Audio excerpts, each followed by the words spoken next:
ద్వారా చెప్తున్న మాటలు మనం శ్రద్ధగా విందాం. యెషయా గ్రంథము 8వ అధ్యాయము 48వ అధ్యాయం 8వ వచనం 10వ వచనం చదవండి. నేను నిన్ను పుటమి వేసితిని, వెండిని వేసినట్లు కాదు, ఇబ్బంది కొలుములో నిన్ను పరీక్షించితిని. నా నిమిత్తమే అలాగూ చేసేదను. నా నామం అపవిత్రపరచబడనేలా నా మహిమను మరి ఎవరికి నేను ఇచ్చేవాడను కాను. చాలు చూడండి, చదువుకునే లేఖన భాగంలో చూస్తే యెషయా ప్రవక్త ద్వారా ఆత్మదేవుడు తెలియజేస్తున్నారు. ఏమంటున్నాడంటే, నేను నిన్ను ఇబ్బంది కొలిమిలో పుటమి వేసింది అంటున్నాడు. మరోసారి చదువు మాట చదవండి. నేను నిన్ను పుటమి వేసింది, వెండి వేసినట్టు కాదు, అది ఇబ్బంది కొలిమిలో నేను నిన్ను పరీక్షించింది అంటున్నాడు. ప్రతి ఒక్కరిని పరీక్షిస్తాడు దేవుడు. సేవకులను పరీక్షిస్తాడు, సేవకురాలను పరీక్షిస్తాడు, ఉద్యోగస్తులను పరీక్షిస్తాడు, వ్యాపారస్తులను పరీక్షిస్తాడు, ఎవరి కూలి పని చేసేవారిని పరీక్షిస్తాడు, చేతి పని కలిగిన వారు కూడా పరీక్షిస్తాడు. ఈ పరీక్షలో మనం గెలవాలి. 10వ తరగతి పిల్లలకు పరీక్ష పెడతారు. ఆ పరీక్షలో పాస్ అయినటువంటి వారే ఇంటర్మీడియట్కి వెళ్తారు. ఆ పరీక్షలో ఓడిపోతే వారు ఇంటర్మీడియట్కి వెళ్ళరు. మళ్ళా చదువుకొని చదువుకొని చదువుకొని వారికి పెట్టిన కాలంలో, పరీక్ష పెట్టిన కాలంలో వాళ్ళు పరీక్ష రాసి ఆ పరీక్షలో మంచి మార్కులు సంపాదిస్తేనే పై తరగతికి వెళ్తారు. అలాగే మనల్ని దేవుడు పరీక్షిస్తున్నాడు. కరువు పంపించి పరీక్షిస్తున్నాడు, ఇబ్బంది పంపించి పరీక్షిస్తున్నాడు, రోగాన్ని పంపించి పరీక్షిస్తున్నాడు, సమృద్ధిని ఇచ్చి కూడా పరీక్షిస్తున్నాడు, శోధన పెట్టి పరీక్షిస్తున్నాడు. అందుకే ఇక్కడ అంటున్నాడు, నేను నిన్ను పుటమి వేసితిని. ఏ విషయమా?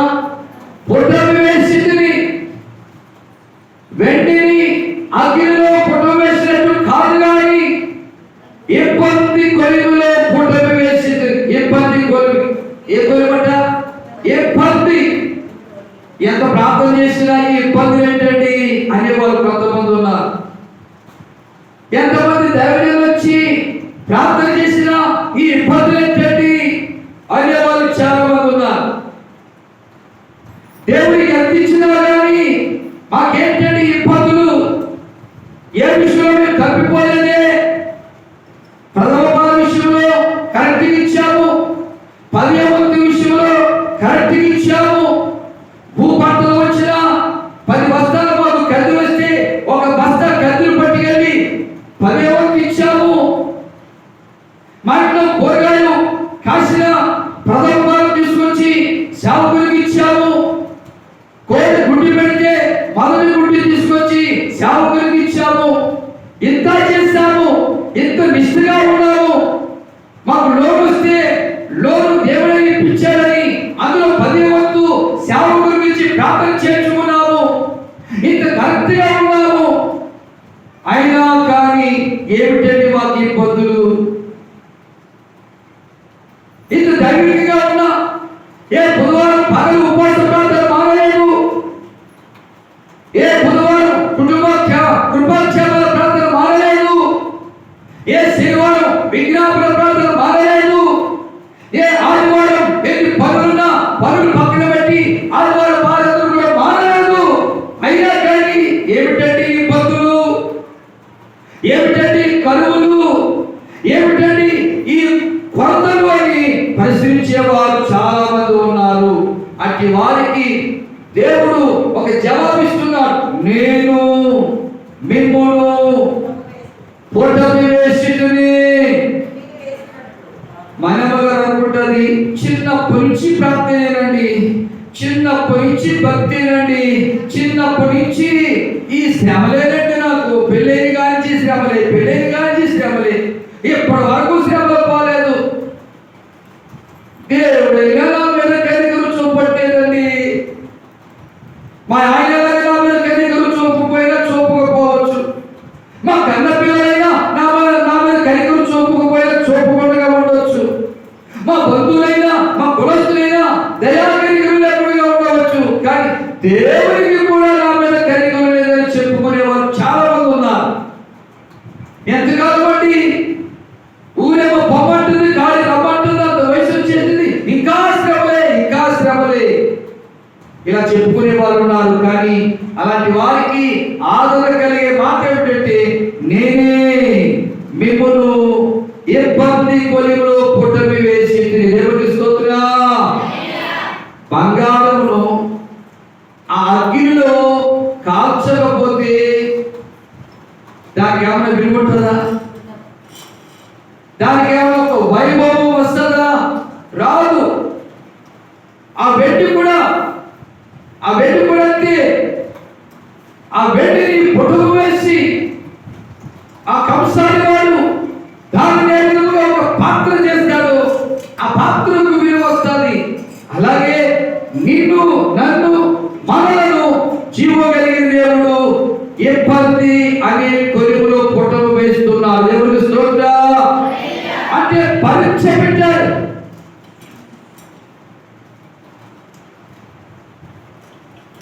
లోకా సువార్తలో మనం చదువుకుంటాం, యోహాను సువార్తలో కూడా చదువుతాం. 21వ అధ్యాయంలో యేసు ప్రభు కానుకలు పెట్టిగా నిలబడి పరీక్ష పెట్టాడు. చాలా మంది కానుకలు వేస్తున్నారు. కానీ ఒక వెధవరాలు, ఆమెకు ఏ సంపాదన లేదు, చాలా బాధకరమైన స్థితి, ఇబ్బందికరమైన స్థితి. ఆమెకు ఉంది 2 కాసులు. ఈ 2 కాసులతో అప్పు తీర్చుకోవాలనుకుందా? అనుకోలేదు. ఈ 2 కాసులతో ఏదైనా చక్కగా మరి కొనుక్కుని తిందామనుకుందా? అనుకోలేదు. ఈ 2 కాసులు దాచుకుందాం అని అనుకుందా? అనుకోలేదు. దేవుడు పరీక్ష పెట్టినప్పుడు ఆ పరీక్షలో ఆమె నిలిచింది, ఆ పరీక్షలో ఆమె గెలిచింది. ఎలా అంటే ఆమె కలిగినవన్నీ కూడా, ఆమెకి ఏముందంటే 2 కాసులే. ముందు కానీ వెనక కానీ ఇంట్లో కానీ ఆ బ్యాంకులో కానీ ఎక్కడ ఏమీ లేదు. ఆ 2 కాసులు తీసుకొచ్చి ఏం చేసింది? దేవుని మందిరంలో ఆ కానుకు వేసింది. అప్పుడు యేసు ప్రభు అన్నాడు, ఇలాందరికంటే ఎక్కువగా ఆమె వేసింది అన్నాడు. కారణం, వీళ్ళందరూ ధనవంతులే, వీళ్ళందరూ భాగ్యవంతులే, వీళ్ళందరికీ సమృద్ధి ఉంది. 2-3 తరాలు తిన్నా కానీ తరగనాస్తుంది. కానీ ఈమైతే ఈ వెధవరాలు, బీద వెధవరాలు. ఎవరో ఉద్యోగం ఉందా? లేదు. ఒక వ్యాపారం ఉందా? లేదు. ఏదో కూలిపనికి వెళ్తూ బ్రతుకుతున్నటువంటి బీద వెధవరాలు. భర్త సంపాదన లేదు, పిల్లల సంపాదన అసలే లేదు. అలాంటి స్థితిలో ఉన్న ఆమె లేమిలో నుంచి, దేంట్లో వచ్చేసమా? లేమిలో నుంచి కలిగినవన్నీ ఎవరికి ఇచ్చింది? దేవుని మందిరంలో కానుక వేసింది. దేవుడికి ఇచ్చిందంటే దేవుడు కనపడితే దేవుడు ఇస్తామంటారు. హృదయాలంటూ వెనకలో హృదయ, ముందు హృదయ. ఏమంటే దేవుడు కనపడితే దేవుడికి ఎంతో మంది ఇస్తామండి అంటారు. కానీ ఈమె కానుక వేసింది. యేసు ప్రభు పరీక్షించాడు. ఎవరు ఏ మనసుతో వేస్తున్నారు, ఎవరు ఏ ఆలోచనతో వేస్తున్నారు, ఎవరు ఏ తలపుతో మందిరానికి వస్తున్నారు. ఇదంతా హృదయాలను ఎరిగిన దేవుడు, హృదయ తలపులను ఎరిగిన దేవుడు పరీక్షించాడు. అందరూ వచ్చి సరుకుంటూ కొనుక్కుంటూ వేసుకుంటూ పోయారు. కానీ ఆమెకి మనస్ఫూర్తిగా హృదయపూర్వకంగా లేబులో నుంచి కలిగినవన్నీ ఆ 2 కాసులు కూడా తీసుకొచ్చి కానుక వేసి, మనం ఆ మనస్సు కలిగి ఉంటున్నామా? మనకు ఆ తలపు ఉన్నదా, ఉద్దేశం ఉన్నదా, ఆలోచన ఉన్నదా? అందుకంటున్నాడు, మిమ్మును నేను ఆ వెండిని పొట్టు వేసినట్టుగా